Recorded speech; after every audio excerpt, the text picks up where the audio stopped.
ఇక్కడికి వచ్చేటప్పుడు మద్యం తాగి రాకూడదు అనేది ఎవరికి చెప్పాల్సిన అవసరం లేదు.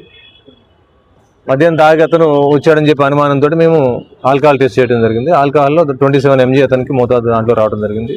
సో దాని మీద కూడా అతనికి చర్యలు తీసుకుంటాం. సుబ్బు కంప్లైంట్ ఇచ్చినప్పుడు ఫిర్యాదు విట్నెస్ ఎప్పుడు సమర్పిస్తా అని చెప్పాడు సార్, ఎందుకు ఇవ్వలేకపోయారు? ఏమైనా తెలుసా, ఏమైనా అడిగారా మీరు? ఎఫ్ఐఆర్ రిజిస్ట్రేషన్ కాగానే ఇస్తా అని చెప్పేసి అన్నారు. సో మేము కూడా అదే అనుకున్నాం. ఇంతవరకు అతను ఇవ్వలేదు. మంగ్లీ ఇచ్చిన కంప్లైంట్ ఇచ్చారు. కంప్లైంట్ ఇచ్చిన తర్వాత దాని మీద మేము లీగల్ ఒపీనియన్ తీసుకొని ఏ విధంగా ప్రొసీడ్ కావాలని చెప్పేసి వెయిట్ చేస్తున్నాం. సుబ్బారావు ఆరోపణలకు సంబంధించి ఆర్థిక లావాదేవీలకు సంబంధించిన అంశం మాత్రం పంజాగుట్ట పోలీస్ స్టేషన్ తో ఎలాంటి సంబంధం లేదా? లేదు, పంజాగుట్ట పోలీస్ స్టేషన్ ఆ మైక్రో ఫైనాన్స్ సంబంధించిన దాంట్లో పెట్టుబడి పెట్టిన విషయాలు కానీ మాకు ఎటువంటి ఫిర్యాదు రావడం కానీ ఆ పరిధి కూడా మా దాంట్లో రాలేదు. ఒకవేళ మాకు కనుక కంప్లైంట్ కానీ ఇస్తే కన్సర్న్ పోలీస్ స్టేషన్ మేము దాన్ని ఫార్వర్డ్ చేయడం జరుగుతుంది.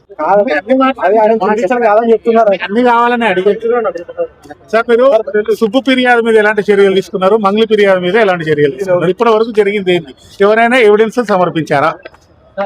సుబ్బారావు గారు వారం రోజుల క్రితం మాకు పోలీస్ స్టేషన్లో కంప్లైంట్ ఇవ్వడం జరిగింది. కొంతమంది వ్యక్తులు అతన్ని బెదిరించారని చెప్పి, మధు తదితరులు బెదిరించారని చెప్పి, దాంట్లో మంగ్లీ అని చెప్పేసి ఒక సెలబ్రిటీ వాళ్ళ తమ్ముడు ఉన్నారని చెప్పేసి దాంట్లో పర్టికులర్గా ఆయన మెన్షన్ చేశారు. దాంట్లో బెదిరించారు, తర్వాత మమ్మల్ని తిట్టారని చెప్పేసి ఆయన కంప్లైంట్ ఇచ్చారు. ఆ కంప్లైంట్ అనేది నాన్ కాగ్నిజబుల్ ఇంగ్రీడియంట్స్ ఉండడం వల్ల మేము కోర్టు పర్మిషన్ తీసుకుని దాంట్లో కేసు రిజిస్ట్రేషన్ చేయడం జరిగింది. సో ఇప్పటి వరకు కేసు రిజిస్ట్రేషన్ అయిన తర్వాత అతని ఇంతవరకు మాకు ఎటువంటి ఆధారాలు సమర్పించలేదు.